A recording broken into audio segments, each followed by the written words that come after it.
Hello and welcome back to another episode of Bedtime Stories. My name is Tracy and I'm your host. Tonight we are reading the 9th chapter in the 3rd book of the John Carter of Mars series by Edgar Rice Burroughs. The book is called Warlord of Mars. The chapter is called With the Yellow Men. Excuse me. And before we begin, I need to ask you a series of very serious queries. Have you gone pee in the potty yet? Have you brushed your teeth? Have you got your water next to the bed? I got my water right here. Have you done your stretches? You got all that done already? Great job. Good work. Well, since there's nothing else left to do other than like the video, subscribe to the channel, and click the notification bell, we'll go ahead and jump right in. Cool. All right. With the Yellow Men. Thuvan Din was not long in joining me, and though we found the hooked weapon a strange and savage thing with which to deal, the three of us soon dispatched the 5 black-bearded warriors who opposed us. When the battle was over, our new acquaintance turned to me and, removing the shield from his wrist, held it out. I did not know the significance of his act, but judged that it was but a form of expressing his gratitude to me. I afterward learned that it symbolized the offering of a man's life in return for some great favor done him, and my act of refusing, which I had immediately done, was what was expected of me. Then, accept from Talu, Prince of Marintina, said the Yellow Man, this token of my gratitude, and reaching beneath one of his wide sleeves, he withdrew a bracelet and placed it upon my arm. He then went through the same ceremony with Thuvan Din. Next, he asked our names, and from what land we hailed. He seemed quite familiar with the geography of the outer world, and when I said I was from Helium, he raised his brows. Ah, he said, you seek your ruler and his company? Know you of them? I asked. But little more than that they were captured by my uncle, Silencius Ol, Jeddak of Jeddaks, ruler of Okar, land of the Yellow Men of Barsoom. As to their fate, I know nothing, for I am at war with my uncle, who would crush my power in the principality of Marintina. Hang on 2 seconds. I'm so sorry. I'm a little bit warm in this basement, which doesn't make any sense because it's a little bit cool outside. Who knows? It's probably the hat. But the hat is cool, so I'm going to leave it and ditch the jacket instead, as you can see. Anyway, moving on. As an unnecessary wardrobe explanation. These from whom you have just saved me are warriors he has sent out to find and slay me, for they know that often I come alone to hunt and kill the sacred apt, which Silencius Ol so much reveres. It is partly because I hate his religion that Silencius Ol hates me, but mostly does he fear my growing power and the great faction which has risen throughout Okar that would be glad to see me ruler of Okar and Jeddak of Jeddaks in his place. He is cruel, and he is a cruel and tyrannous master, whom all hate, and were it not for the great fear they have of him, I could raise an army overnight that would wipe out the few that remain loyal to him. My own people are faithful to me, and the little valley of Marintina has paid no tribute to the court of Silencius Ol for a year. Nor can he force us, for a dozen men may hold the narrow way to Marintina against 1,000,000. But now, as to thine own affairs, how may I aid you? My palace is at your disposal, if you wish to honor me by coming to Marintina. When our work is done, we shall be glad to accept your invitation, I replied, but now you can assist us most by directing us to the court of Silencius Ol, and suggesting some means by which we may gain admission to the city and the palace, or whatever other place we find our friends to be confined. Talu gazed ruefully at our smooth faces and at Thuvan Din's red skin and my white one. First you must come to Marintina, he said, for a great change must be wrought in your appearance before you can hope to enter any city in Okar. You must have yellow faces and black beards, and your apparel and trappings must be those least likely to arouse suspicion. In my palace is one who can make you appear as truly yellow men, as does Silencius Ol himself. His counsel seemed wise, and as there was apparently no other way to ensure a successful entry into Kadabra, the capital city of Okar, we set out with Telu, Prince of Maritina, for his little rock-bound country. The way was over some of the worst traveling I have ever seen, and I do not wonder that in this land where there are neither thoats nor flyers, that Maritina is in little fear of invasion. But at last we reached our destination, the first view of which I had from a slight elevation a half-mile from the city. Nestled in a deep valley lay a city of Martian concrete, whose every street and plaza and open space was roofed with glass. All about lay snow and ice, but there was none upon the rounded dome-like crystal covering that enveloped the whole city. Then I saw how these people combated the rigors of the Arctic and lived in luxury and comfort in the midst of a land of perpetual ice. Their cities were veritable hothouses, and when I had come within this one, my respect and admiration for the scientific and engineering skill of this buried nation was unbounded. The moment we entered the city, Telu threw off his outer garments of fur, as did we, and I saw that his apparel differed but little from that of the red races of Barsoom, except for his leathern harness, covered thick with jewels and metal. He was naked, nor could one have comfortably worn apparel in that warm and humid atmosphere. For 3 days we remained the guests of Prince Telu, and during that time he showered upon us every attention and courtesy within his power. He showed us all that was of interest in his great city. The Maritina atmosphere plant will maintain life indefinitely in the cities of the North Pole after all life upon the balance of dying Mars is extinct through the failure of the air supply.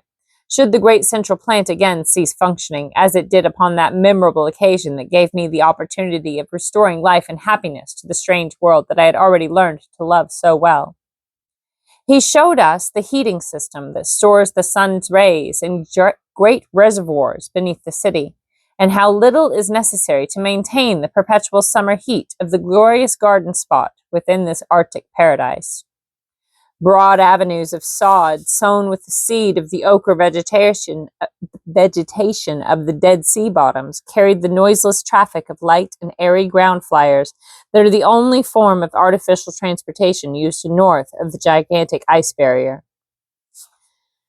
The broad tires of these unique flyers are but rubber-like gas bags filled with the 8th Barsoomian ray, or ray of propulsion, that remarkable discovery of the Martians that has made possible the great fleets of mighty airships that render the red man of the outer world supreme. It is this ray which propels the inherent or reflected light of the planet off into space, and when confined, gives to the Martian craft their airy buoyancy.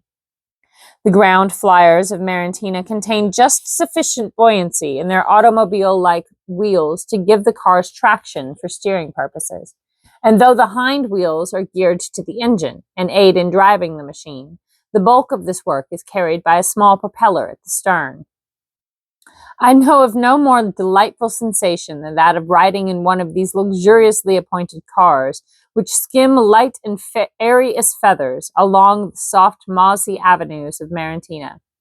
They move with absolute noiselessness between borders of crimson sward and beneath arching trees gorgeous with the wondrous blooms that mark so many of the highly cultivated varieties of Barsoomian vegetation.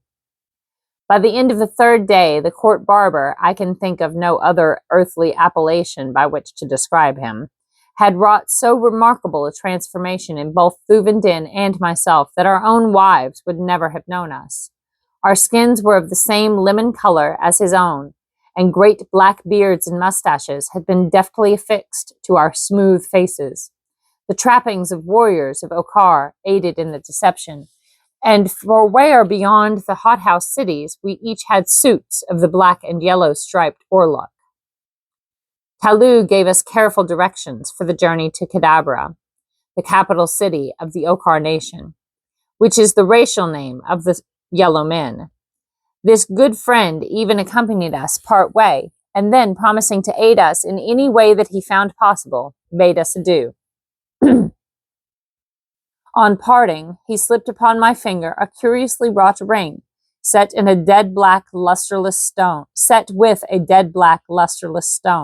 which appeared more like a bit of bituminous coal than the priceless Barsoomian gem, which in reality it is. There had been but 3 others cut from the mother stone, he said, which is in my possession. These 3 are worn by nobles high in my confidence, all of whom have been sent on secret missions to the court of Silencious Owl. Should you come within 50 feet of any of these 3, you will feel a rapid pricking sensation in the finger upon which you wear this ring. He who wears one of its mates will experience the same feeling. It is caused by an electrical action that takes place the moment 2 of these gems cut from the same mother stone come within the radius of each other's power. By it you will know that a friend is at hand upon whom you may depend for assistance in time of need. Should another wearer of one of these gems call upon you for aid, do not deny him, and should death threaten you, swallow the ring rather than let it fall into the hands of enemies. Guard it with your life, John Carter, for some day it may mean more than life to you. With this parting admonition, our good friend turned back towards Marentina, and we set our faces in the direction of the city of Cadabra and the court of Silencious Owl, Jeddak of Jeddaks. That very evening we came within sight of the walled and glass-roofed city of Cadabra. It lies in a low depression near the pole, surrounded by rocky, snow-clad hills. From the pass through which we entered the valley, we had a splendid view of this great city of the north. Its crystal domes sparkled in the brilliant sunlight, gleaming above the frost-covered outer wall that circles the entire 100 miles of its circumference. At regular intervals, great gates give entrance to the city, but even at the distance from which we looked upon the massive pile, we could see that all were closed, and in accordance with Talou's suggestion, we deferred attempting to enter the city until the following morning. As he had said, we found numerous caves in the hillsides about us, and into one of these we crept for the night. Our warm orluk skins kept us perfectly comfortable, and it was only after a most refreshing sleep that we awoke shortly after daylight on the following morning. Already the city was astir, and from several of the gates we saw parties of yellow men emerging. Following closely each detail of the instructions given us by our good friend of Marentina, we remained concealed for several hours until one party of some half-dozen warriors had passed along the trail below our hiding place and entered the hills by way of the pass along which we had come the previous evening.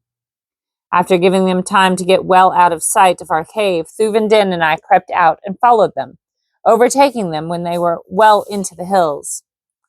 When we had come almost to them, I called aloud to their leader, when the whole party halted and turned toward us. The crucial test had come.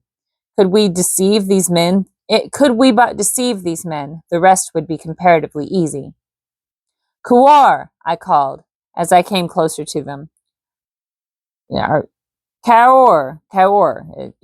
I called as I came closer to them. Kaur, responded the officer in charge of the party. We be from Ilal, I continued, giving the name of the most remote city of Okar, which has little or no intercourse with Cadabra. Only yesterday we arrived, and this morning the captain of the gate told us that you were setting out to hunt orluks, which is a sport we do not find in our own neighborhood. We have hastened after you to pray that you allow us to accompany you. The officer was entirely deceived, and graciously permitted us to go with them for the day.